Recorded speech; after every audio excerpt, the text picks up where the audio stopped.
Bastante relevante e interesante con el doctor Humberto Torres Campodónico, el expresidente del Frente Patriótico Ecuatoriano. Doctor, qué gusto tenerlo aquí esta tarde. Bienvenido a los micrófonos de Unión Radio 580M. Sí. Buenas tardes, gracias por la oportunidad de dirigirme a la audiencia de esta radio.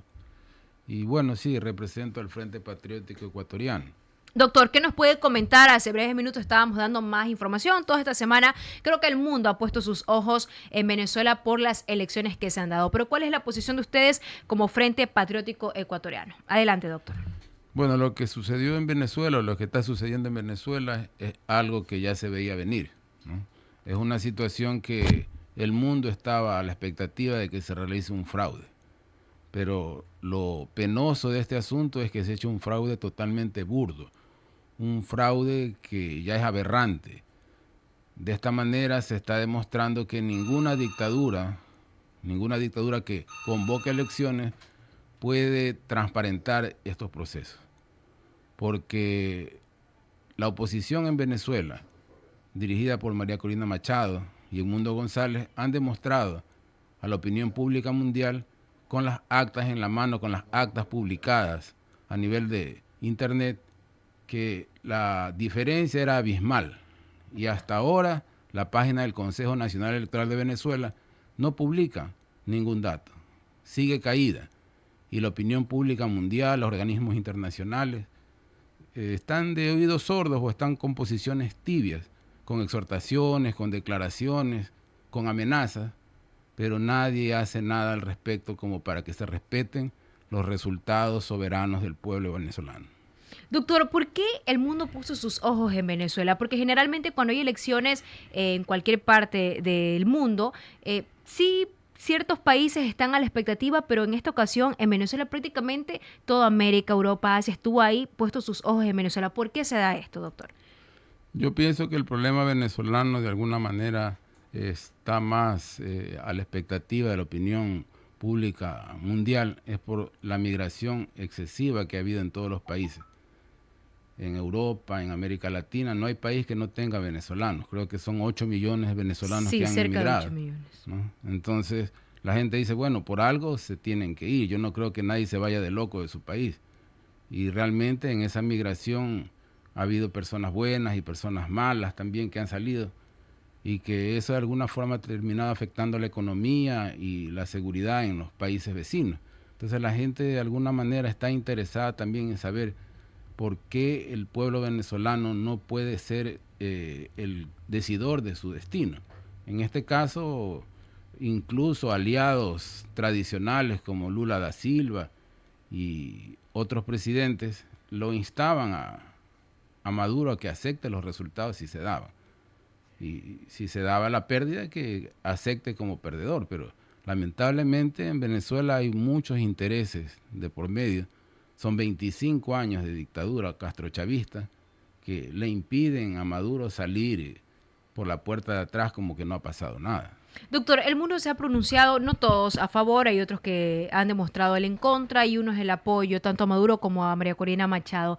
Pero, ¿qué se va a hacer? ¿Habrá un cambio para Venezuela? Porque sí, muchos organismos internacionales se han pronunciado, de hecho la OEA rechazó prácticamente que se enseñen las actas, ahí hubo unos presidentes que primero dijeron una cosa y luego otra cosa, pero ¿habrá un cambio en Venezuela? ¿Qué se puede hacer ante todo esto? Porque han habido protestas por los mismos venezolanos, han habido pronunciamientos en rechazo a estas elecciones, pero Maduro al parecer se siente firme en su decisión de que va a seguir en el poder, siendo pues con su dictadura, por decirlo así. Yo pienso que la seguridad de Maduro, y más que de Maduro, de Diosdado Cabello, que es realmente el demonio que está atrás de Maduro, que es un títere, pienso que nace del apoyo que siente a nivel de Rusia, de Irán y otras potencias que están también apoyándolo a este gobierno por intereses económicos y geopolíticos.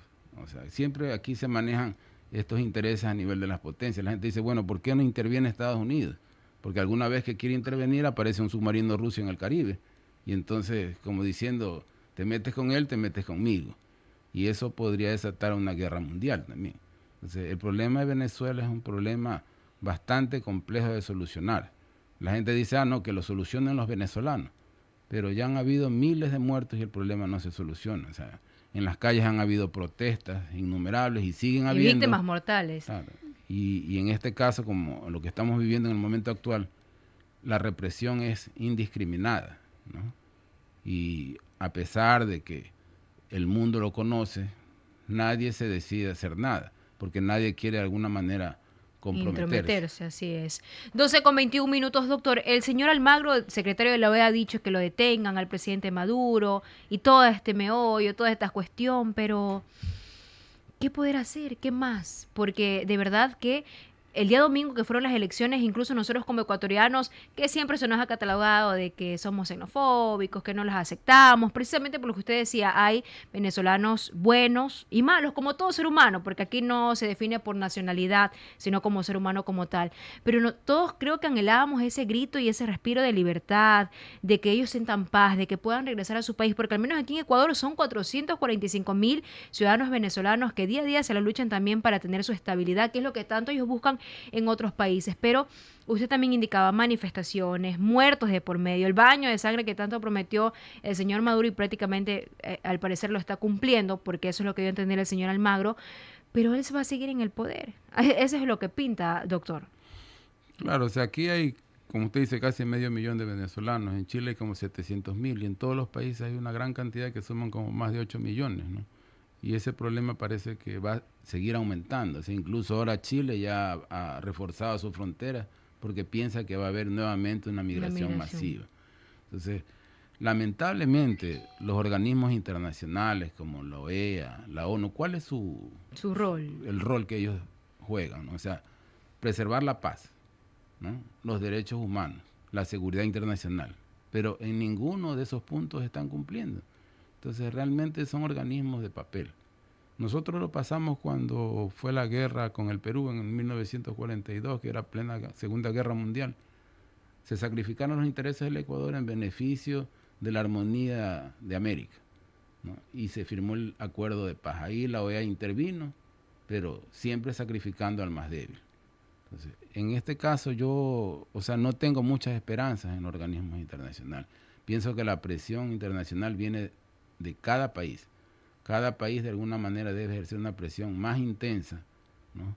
Como Estados Unidos, como la Unión Europea, que de alguna forma tienen peso político y tienen peso económico, para que las sanciones que sean contra Venezuela realmente sean más intensas y que de esa manera se pueda acorralar este gobierno o esta dictadura, que realmente esto es lo que es, para que podamos tener esperanzas de que hay un futuro mejor para Venezuela. Doctor, pero hay gente que apoya esa dictadura. Hay gente que dice Maduro es el presidente y Maduro tiene el poder y que viva el socialismo y que viva prácticamente la dictadura, aunque ellos no lo hacen ver de esa manera. ¿Por qué?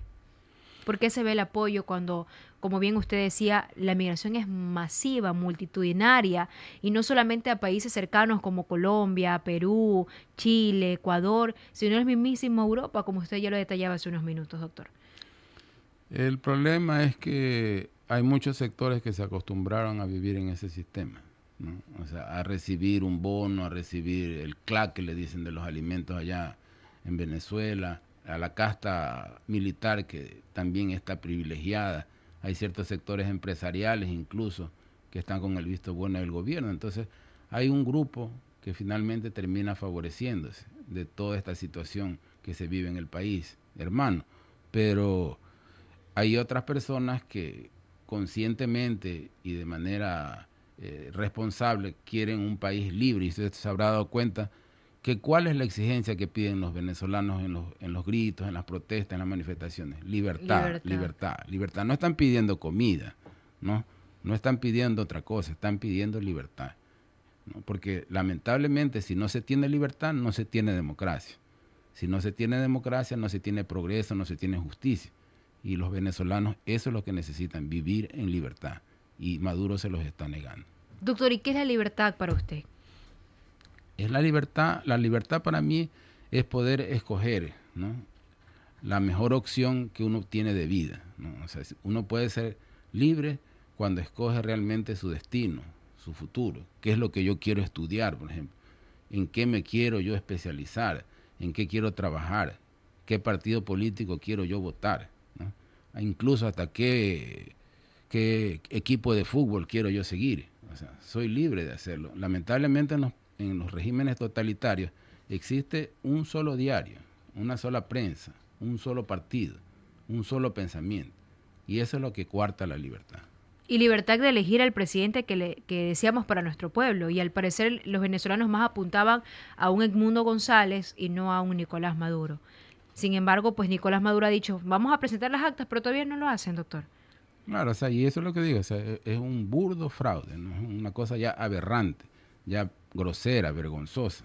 Y estamos nosotros de espectadores. A mí lo que me preocupa es que este modelo se siga replicando.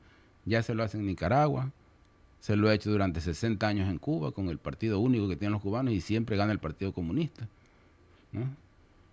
Que se lo haga en otros países también y que nadie diga nada, porque si ya no se lo dice en Venezuela, que es una cosa que a pesar de todos los resguardos que hizo la oposición para tener las actas, porque fue un movimiento pero gigantesco, titánico, para tener 600.000 personas que estén vigilando actas, y se lo demuestran, y nadie puede hacer nada para sacar a este dictador. Entonces este modelo se puede replicar en otros países, inclusive en el nuestro, y eso es lo que preocupa también. O sea, hay garantías para nosotros con un Consejo Nacional Electoral como el que tenemos.